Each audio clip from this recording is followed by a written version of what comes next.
조선의 과학 이야기, 오늘은 5번째 불을 쏘아 나라를 지켜라 라는 주제로 이야기를 시작하겠습니다. 자, 제목이 불을 쏘아 나라를 지켜라.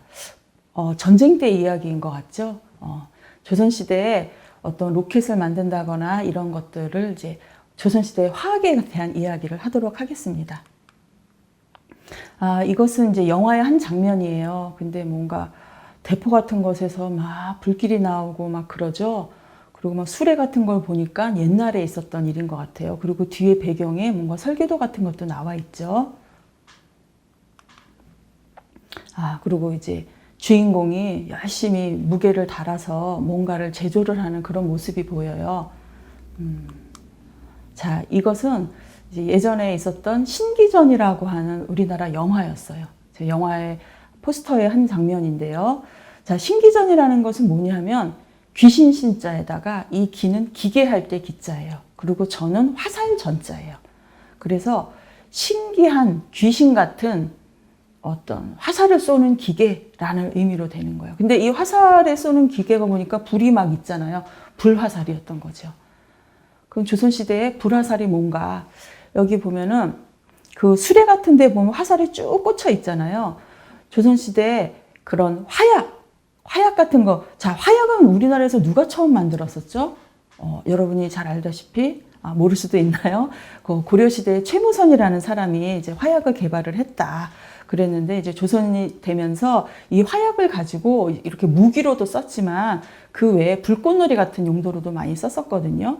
근데 이 신기전 같은 경우에는 처음에는 이제 불화살을 이제 쏘다가 이것이 거의 1000m까지도 나갔다고 해요. 1000m 이상을 나갈 정도로 굉장히 성능이 좋았었고, 지금 보면은 이제 여기 뒤에 보면은 이게 화살 모양이에요. 화살에 이렇게 되어 있고 신기전이라고 쓰여져 있죠.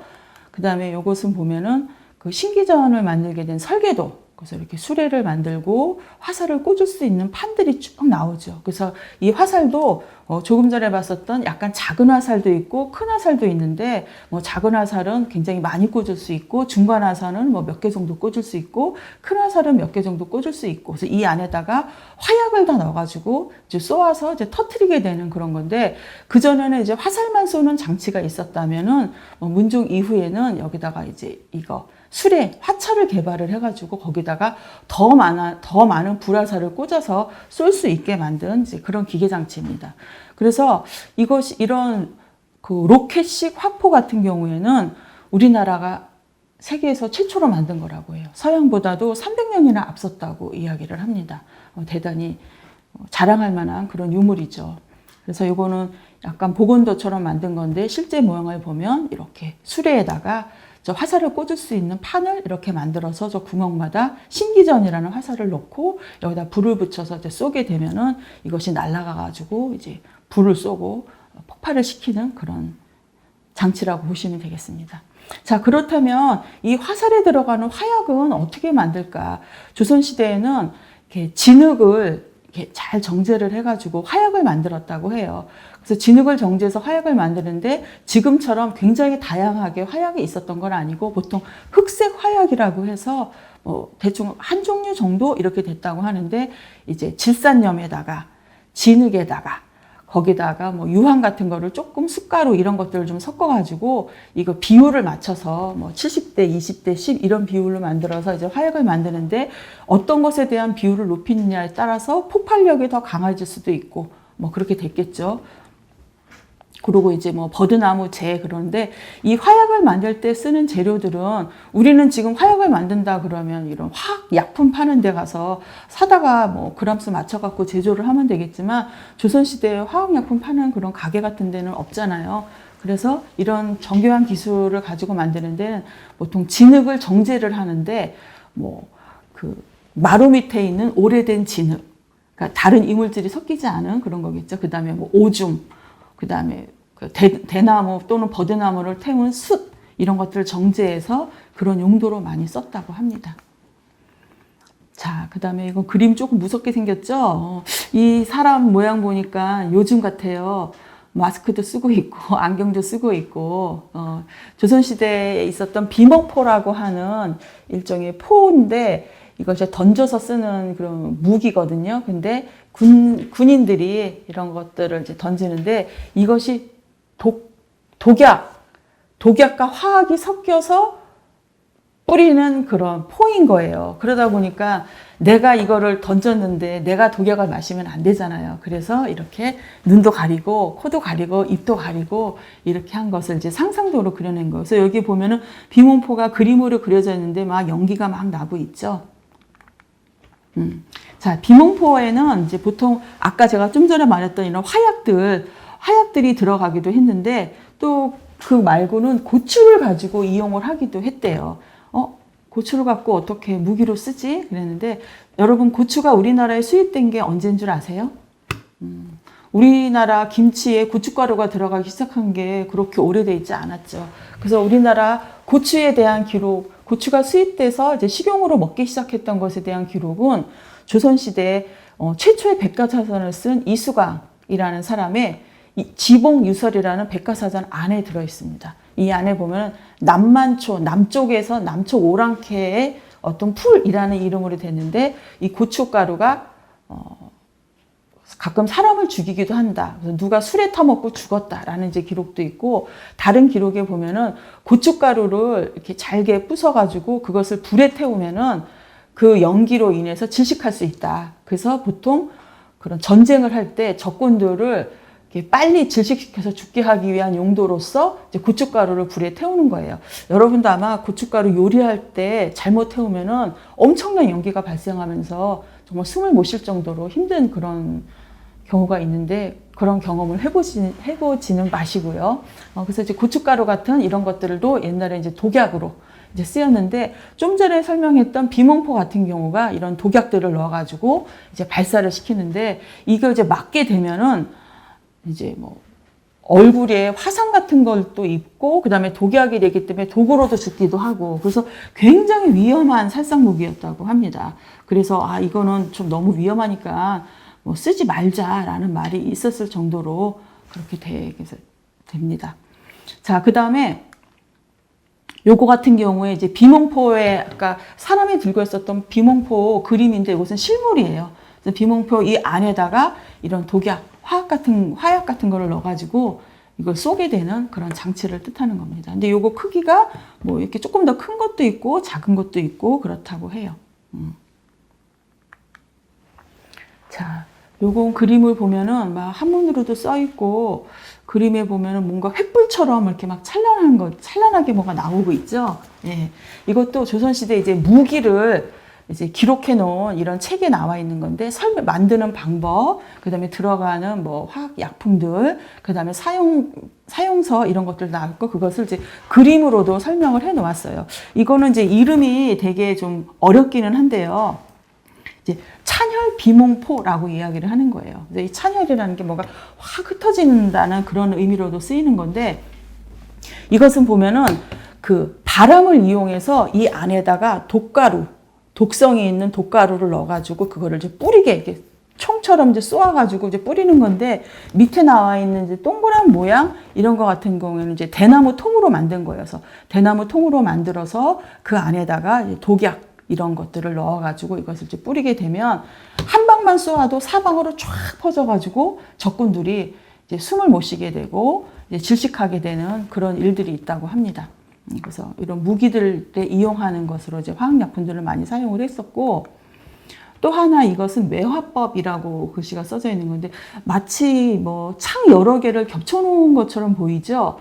아니면은 약간 촛불 같은 거 꽂아놓는 그런 모양처럼도 보이죠? 자, 매화라는 것이 뭐냐면 꽃 이름 매화가 아니고요. 이 매자는 우리가 매장하다 할 때 매자예요. 그래서 묻다라는 뜻이고 화는 불화예요. 그러니까 불로 된 것을 매장하다 이런 의미니까 땅 속에다가 화약을 묻어놓고 그것을 터뜨리는 방법이에요. 그러면 땅 속에다가 화약을 묻어놓고 왜 터뜨릴까요? 이상하죠? 이것은 무기는 아니고 무기로 쓰기보다는 뭐 지뢰 같은 것으로 쓸 수도 있었겠지만 대부분은 이것은 불꽃놀이 할 때 사용했던 방법입니다.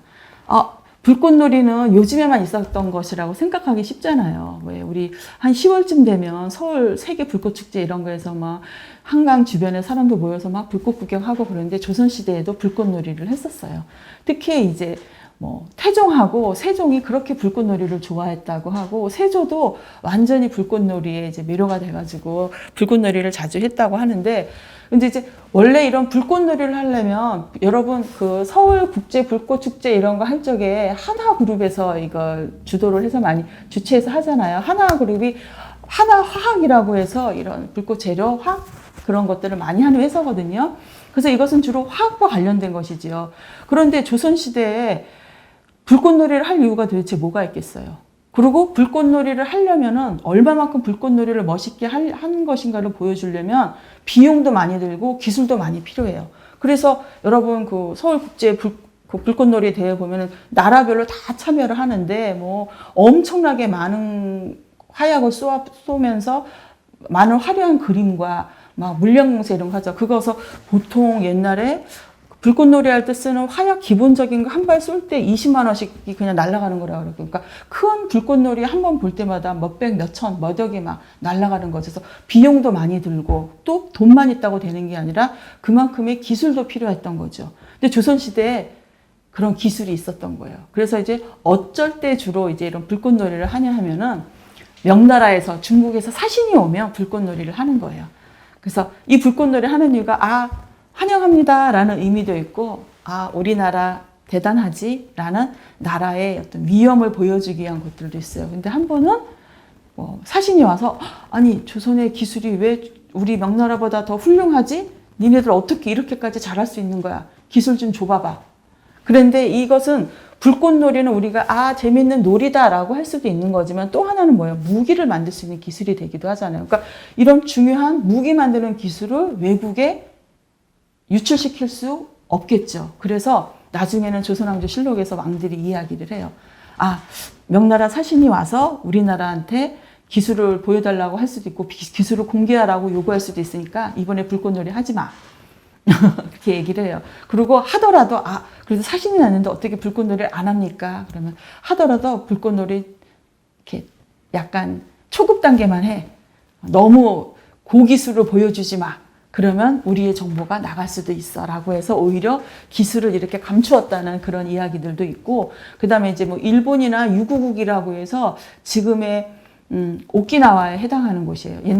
지금의 오키나와가 옛날엔 유구국이라고 하는 나라였었는데 그렇게 뭐 일본이나 유구국처럼 이제 그런 과학기술이 많이 떨어지는 그런 나라 사신이 오면 그때는 원 없이 마음껏 기술을 다 발휘를 해서 화려한 불꽃놀이를 했다고 합니다. 그러니까 오히려 좀 약간 거꾸로 된 거죠. 아주 대국이었던 명나라 사신이 올 땐 불꽃놀이를 소박하게 하고 그 다음에 유구국 같은 이런 약간 작은 나라들이 왔을 땐 불꽃놀이를 화려하게 하고 이제 뭐 그렇게 된 거죠. 나중에는 뭐 북한산 주로 이제 뭐 경복궁 이런 데에서도 불꽃놀이를 자주자주 했는데 이제 워낙에 이제 비용도 많이 들어가고 하니까 불꽃놀이를 자제하자 그랬었고 이제 연산군 때부터는 불꽃놀이를 이제 어떤 국가의 위험을 보인다거나 그다음에 기술이 그만큼 개발이 됐으면 그 기술을 이제 활용하는 방법으로 쓰는 것이 아니라 이제 약간 오락처럼 되니까 이거는 왕 개인의 개인적인 오락처럼 변질하는 것은 옳지 않다. 그때부터 좀 자제하자. 이런 말들도 많이 있었습니다.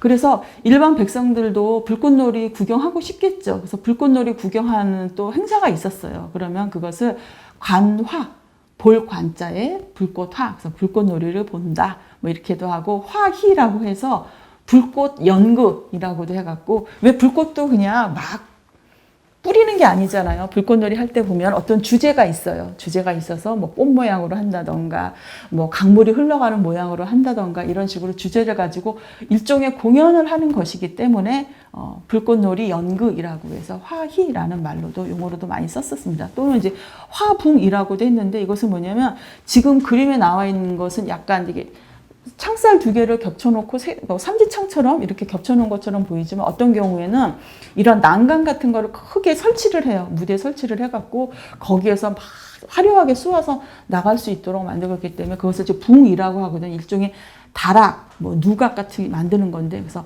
뭐 화붕 또는 화산붕이라고도 얘기를 하고 이제 구경하는 이런 것들도 있었고, 요 기록 같은 경우에는 이제 뭐 많이 아까 연산부 때 이후로 많이 뭐 없어지기도 했다고는 하지만, 이제 정조가 아까 우리 이제 화산, 수원 화성으로 가서 이제 큰 잔치를 하거나 할 때 나라에 경사스러운 일이 있을 적에도 이제 이런 불꽃놀이를 하는데 크게 화려하게 하지는 않더라도 이렇게 잠깐씩 그것을 보여주는 큰 이벤트로서 이것을 했다고 합니다. 그래서 조선시대 때 화학기술이라는 게 조선시대에 화학기술이 뭐가 있었을까 생각할 수도 있지만, 이런 무기를 만드는 대단한 것, 그 다음에 이렇게 불꽃놀이를 할 수 있는 기록, 이런 것들도 있었죠. 자, 그 다음에 이것은 보면은 뭔가 동그란 약간 사과 같은 건데 폭탄이에요. 폭탄.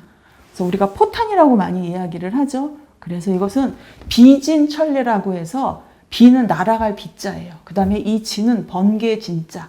그 다음에 천은 하늘 천자. 이 뇌도 뇌우, 그래서 번개 뭐 이런 거예요. 그래서 날아가는 하늘의 뭐 천둥 번개라는 의미로 받아들이면 되는데, 요거 같은 경우는 지금 별대라고 해서 특별히 큰이라는 거예요. 그래서 이것은 이제 동그란 모양으로 되어 있어서 이게 마치 밥 사발처럼 생겼다라고 이야기를 해서 이것을 완구라고로 이야기를 해요.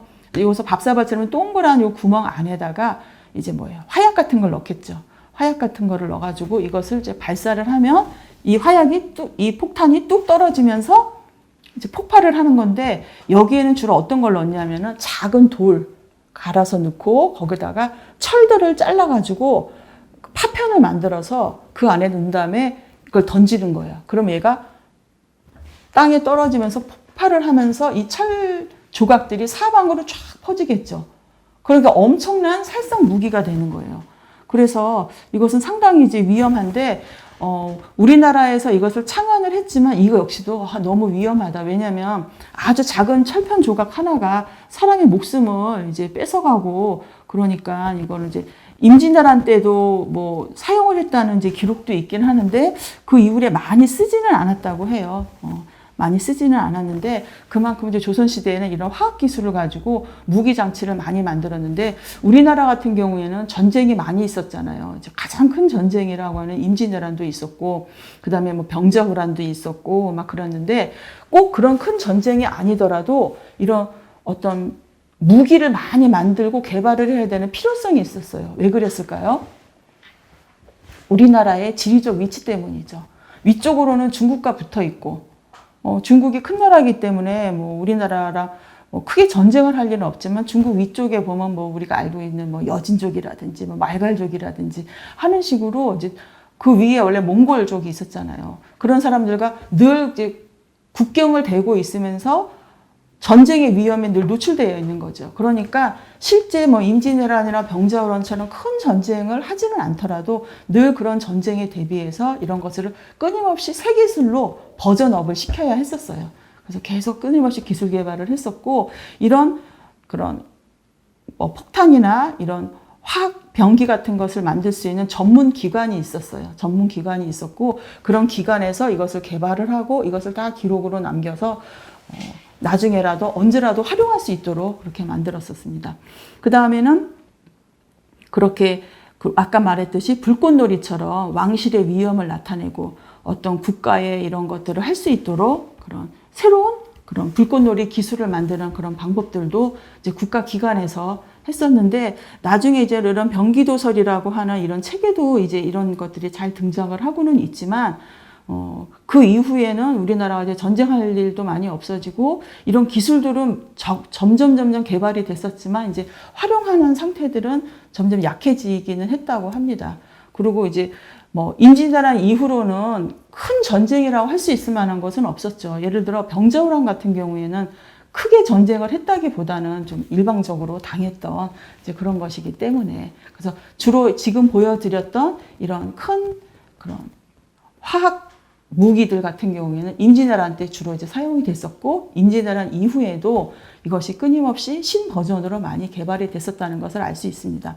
자, 그렇다면은 그 조선시대의 화학은 오로지 이렇게 무기와 왕실의 불꽃놀이 뿐이었을까? 그것은 아니죠.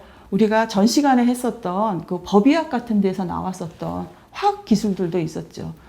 어떤 물질들이 서로 결합을 해서 어떤 반응을 보이고 그것으로 인해서 시체를 검안해서 할 수 있는 거. 그 다음에 뭐 또 다른 화학적인 기록들, 화학적인 작용을 가지고 뭐 치료를 할 수 있는 의학적인 방법들도 있었고, 그 다음에 약을 만들어서 약을 복용해서 병을 치료할 수 있는 이런 것들도 모두 다 화학에 들어가는 것이죠. 근데 오늘 제가 다룬 것은 그런 화학 중에서도 주로 이런 무기와 관련된 화학을 중심으로 다뤄봤습니다. 자, 그렇다면 조선시대 과학 중에 이제 마지막 시간이 화학 같은 경우도 왜 필요했을까요? 결국엔 조선이라는 나라, 백성들을 지키기 위한 방법으로서 이런 무기를 개발하기 위해 만들었었던 것이겠죠. 그래서 우리가 지금까지 조선시대 과학 이야기에서 천문학과, 이제 수학과, 뭐 법의학, 물리학, 오늘 마지막으로 화학까지를 다뤄보았는데 이 5가지의 이런 과학 기술, 이제 이런 과학들은